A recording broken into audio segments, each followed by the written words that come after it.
bénisse ce matin, car tu es digne d'être loué. La gloire, l'honneur te reviennent.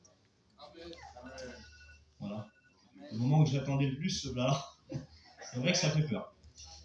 Alors, il est dit dans la parole de Dieu, dans Job 33, 14, que Dieu parle tantôt d'une manière et tantôt d'une autre, mais bien souvent l'homme n'y prend pas garde. Et ce matin, il serait bon qu'on fasse attention à ce que Dieu va nous dire. Je vais demander à tous mes copains qui se lèvent de première, deuxième année, qui est présent devant ce Dieu.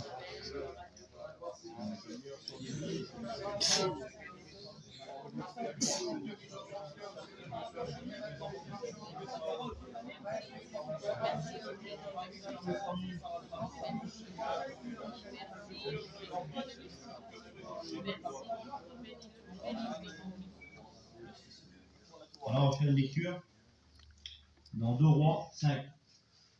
Naaman, chef de l'armée du roi de Syrie, jouissait de la faveur de son maître et d'une grande considération, car c'était par lui que l'Éternel avait délivré les Syriens.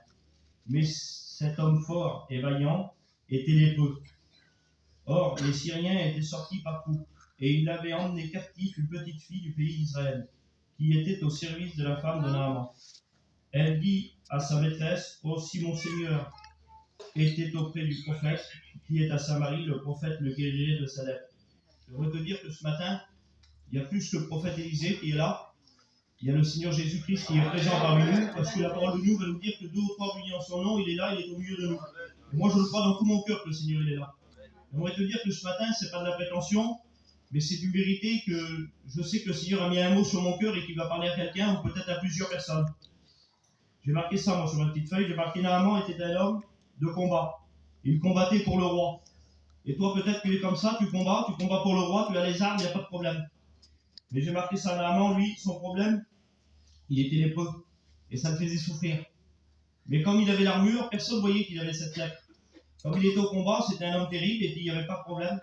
Mais comme il rentrait chez lui, qu'il était tout seul et qu'il défaisait son armure, qu'il était juste lui tout seul, alors dans ce cas-là, il voyait son problème, il voyait sa souffrance, ça lui rappelait son problème. Mais toi, je ne sais pas c'est quoi ton problème. Je ne sais pas c'est quoi qui fait souffrir dans ton cœur. Mais j'ai marqué ça moi. J'ai marqué quelques exemples. J'ai marqué que des fois dans le cœur, il peut y avoir la peur. La peur des fois qu'on prie le Seigneur et qu'on ne voit pas la main de Dieu agir.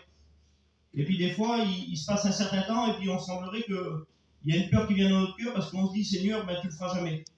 Et puis des fois, on prie pour nos familles qui ne se convertissent pas. Moi, j'ai mon père qui n'appartient pas au Seigneur, j'ai mon frère, j'ai ma famille, moi, ils n'appartiennent pas au Seigneur. Et puis des fois, c'est vrai, on a peur. Et puis, il semblerait que on a des fois, voilà, la peur prend le dessus.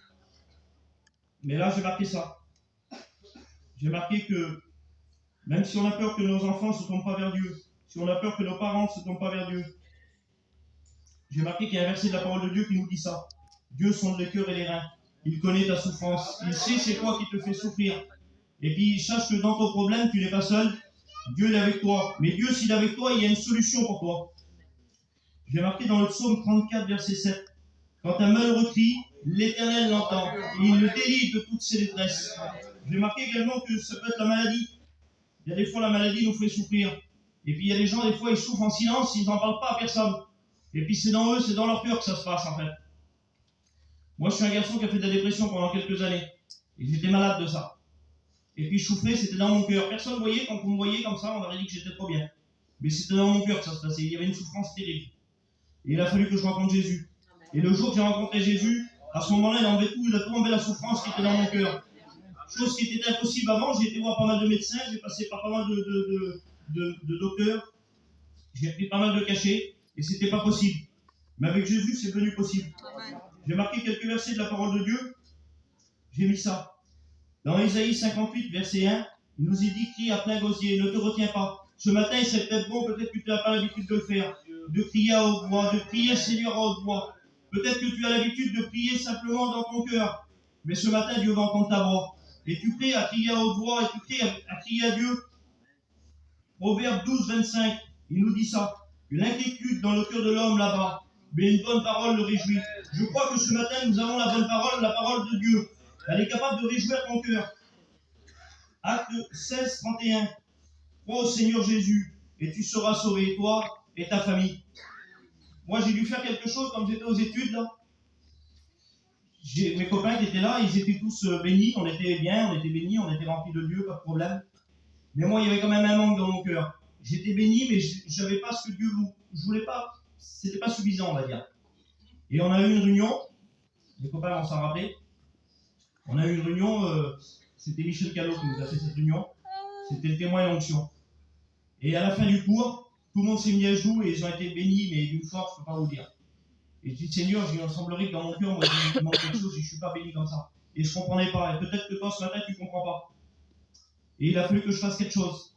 Il a fallu que je rentre chez moi, que je me mette à genoux dans mon camping, tout seul dans l'intimité avec le Seigneur, et que je demandais à Dieu. Je dis, Seigneur, qu'est-ce qui se passe? Je veux que tu me bénisses. Mais le Seigneur, qu'est-ce qu'il voulait? Il voulait me voir à genoux. Il voulait voir dans l'intimité, il voulait me voir à genoux, que je prie le Seigneur à genoux. Je ne sais pas ce que Dieu te demande ce matin. Je me répète, peut-être qu'il veut que tu élèves la voix vers lui. Peut-être que tu n'as pas l'habitude, il serait peut-être bon que tu le fasses. Hein? On ne va pas aller plus loin. Voilà, c'est quelques mots que le Seigneur avait mis sur mon cœur. On va compter le Seigneur ensemble. Merci Seigneur mon Dieu pour ta grâce, Seigneur mon Dieu.